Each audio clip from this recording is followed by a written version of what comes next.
What's been changing? Because I heard there's some differences in the way, like how much time you have now, and kind of some more rights that we have on the consumer side.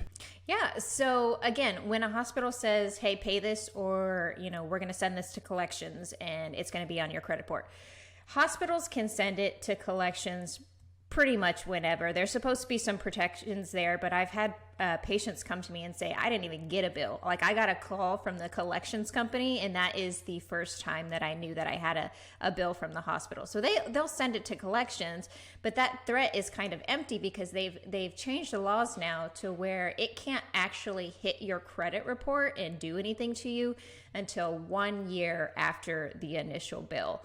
So it used to be 6 months, and it's expanded now to a year. So you have that year to sit there and negotiate, whether it be with the collections company or the hospital, and try to get that amount down. Now, the next thing is once you pay the amount off, if you have a $100 bill sitting in collections and it actually did hit your credit after a year, once you pay it off, it's going to be completely eliminated off your credit report. It's not going to have a bad mark like it used to, even after you paid it off.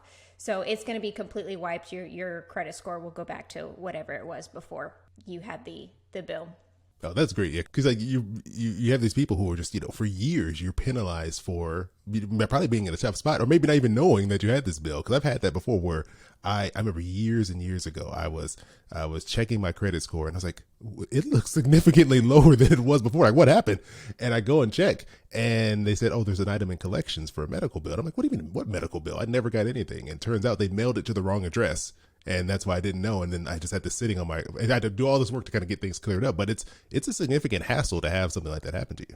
Yeah, definitely. And I've had a patient tell me that he was denied buying a house because of a $60 medical bill. And he said, wow. I paid it off, it was gone, but it still affected my credit, and I couldn't get the house. And I'm like, man, that's so unfortunate. But at least now, once you pay it off, it drops off your report.